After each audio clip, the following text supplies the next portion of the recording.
এরকম ধরনের খাবার আমাদের বাড়িতে খুব পছন্দ করে খেতে।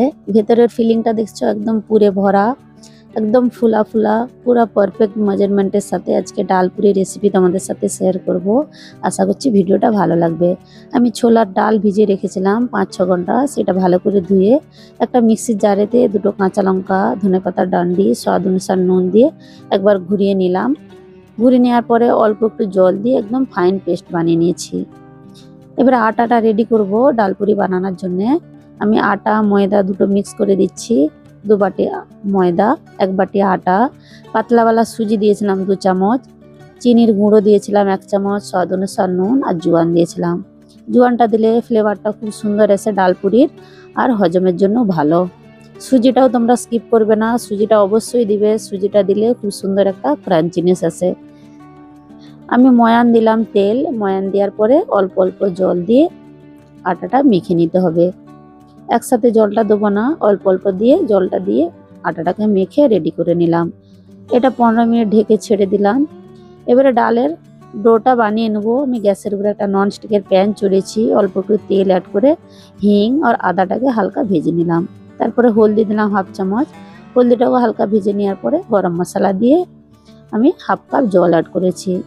জলের সাথে একবার মশলাটা মিলিয়ে নিতে হবে। গ্যাসের ফ্লেমটা এই সময় স্লো করে আমি ডাল বাটাটা দিয়ে নিচ্ছি। ডাল বাটাটা দিয়ে মশলার সাথে এটা কিছু সেকেন্ড এটা আমি নেড়ে নেব, এটা যতক্ষণ না মন্ডর মতো না হয়ে যায়। দেখতে পাচ্ছ ডাল বাটাটা একদম মন্ডর মতো হয়ে গেছে। এটা একটা প্লেটে তুলে নিলাম। এদিকে আটাটাও দেখো 15 মিনিট পরে খুব সুন্দর সফট হয়ে গেছে। এরকম ধরনের আটাটা চাই, এর থেকে পাতলা হলে ডালপুরিটা ভালো হয়ে হবে না। আমরা যেভাবে বাঙালিরা পুর পিঠা বানাই সেরকম করে আমি ডোটা বানালাম আটার। ডালের পুরটা ভেতরে দিয়ে খুব ভালো করে এরকম ঘুরি ঘুরি সিল করে দিতে হবে। একটু বড় সাইজেরই বানিয়েছিলাম, কেননা ডালপুরি একটু বড় সাইজেরই হয়।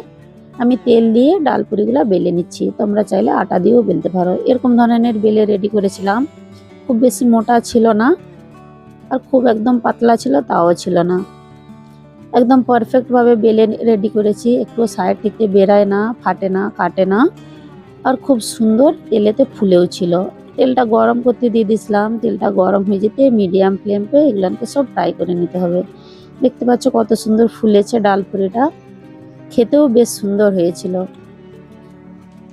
ব্যাস এগুলো হয়ে গেছে, প্লেটে সাজিয়ে নিচ্ছি। আজকে রেসিপিটা যদি ভালো লেগে থাকে তোমরাও বাড়িতে ট্রাই করতে পারো। খুবই ইজি আর সিম্পল রেসিপি।